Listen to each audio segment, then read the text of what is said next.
नमस्कार मंडळी, मी मनीषा परत एकदा आपल्या चॅनलवरती आणि नवीन व्हिडिओमध्ये तुमचं स्वागत आहे. तुम्ही पण मटण लवर आहात का? तर हा व्हिडिओ तुमच्यासाठी आहे. इथं मी बनवलेला आहे तिखट रस्सा आणि आळणी रस्सा. चला तर मग रेसिपीला सुरुवात करूया. आणि हो व्हिडिओ शेवटपर्यंत बघा हां. आणि व्हिडिओ आवडल्यास नक्की एक लाईक देऊन जावा. तर इथं घेतलेलं आहे मी अर्धा किलो मटण.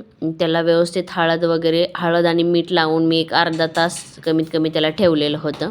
आणि नंतर आता इथं आपण वाटण बनवते. वाटणमध्ये आपण घेतलेले आहे कोथिंबीर, थोडासा लसूण, अद्रक काय माझ्याकडे नव्हतं, थोडेसे जिरे आणि थोडंसं खोबरं घेतलेलं आहे. व्यवस्थित असं बारीक करून घ्यायचं. त्याच्यात कोथिंबीर टाकायची, परत नंतर हिरव्या मिरच्या जरी टाकल्या तरी पण चालतं. व्यवस्थित असं मिक्सरमधून वाटण मी बारीक करून घेतलेलं आहे. आता इथं एक पातेलं मी गॅसवरती गरम होण्यासाठी ठेवलेलं होतं आणि त्या पातेल्यात आपण जे वाटण बनवून घेतलेलं होतं ते व्यवस्थित टाकून घ्यायचं. तेल टाकायचं. तेल आपल्याला हवं तसं कमी जास्त, मटण म्हटल्यावर एकदम झणझणीत असं व्हायला पाहिजे, त्याच्यामुळं तेल एकदम जास्त टाकायचं. एवढं पण नाही टाकायचं, मी 2 माप टाकलेलं आहे इथं. आणि ते आपण जो वाटण घेतलेलं वाटून ते व्यवस्थित असं त्याच्यात तेलामध्ये परतून घेतलेलं आहे. आणि नंतर जे आपण मटण मॅरिनेट व्हायला ठेवलेलं होतं ते मटण टाकून घ्यायचं आणि अगदी व्यवस्थित असं हलवून घ्यायचं. एक झाकण ठेवायचं त्याच्यावरती.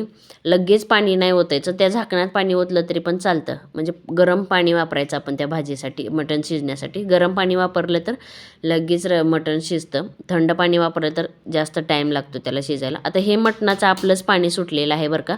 मी वरतून पाणी थोडं पण नाही ओतलेलं. एकदा दोनदा चेक करायचं की म्हणजे खाली लागलं तर नाही ना. मीठ आणि हळद लावलेलं असल्याने त्याच्यामुळं पाणी सुटतं व्यवस्थित असं. आता इथं बघू शकता मी पाणी वरती जास्त गरम व्हायला ठेवलेलं आहे. खाली पण आपल्या मटणाला छान असा रस्स्याला पाणी सुटलेलं आहे. तर आता मटण जरा अर्धं कच्चं मी शिजवून घेतले, म्हणजे वाफलवून घेतले. आणि मग नंतर त्याच्यात जे शिजलेलं म्हणजे वरती गरम झालेलं पाणी होतं ना ते व्यवस्थित असं टाकून घ्यायचं.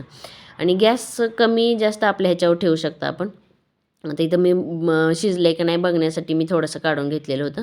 तर मी आपलं मटण व्यवस्थित असं शिजलेलं आहे. बघू शकता इथं तुम्ही. एकदम मस्त असा घमघमाट पूर्ण घरभर सुटलेला होता.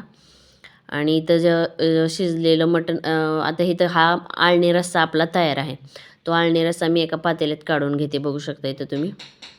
आणि मग नंतर त्याचा आपण म्हणजे आळणी रस्सा एका साईडला आणि नंतर त्याच्यातच थोडासा रस्सा ठेवायचा आणि त्याच्यात मग आपण तिखट रस्सा बनवणार आहे. आता इथं बघू शकता मी तिखट रस्स्यासाठी मगाशीचंच थोडंसं वाटण ठेवलेलं आहे मी इथं. थोडंसं वाटण, धणे पावडर आणि मी कोल्हापुरीचाच नेहमी मसाला वापरते बरं का. तोच तुम्ही पण वापरा, एकदम मस्त टेस्ट येते त्यानं. आणि लाल तिखट आपल्या चवीनुसार कमी जास्त आपण करू शकता.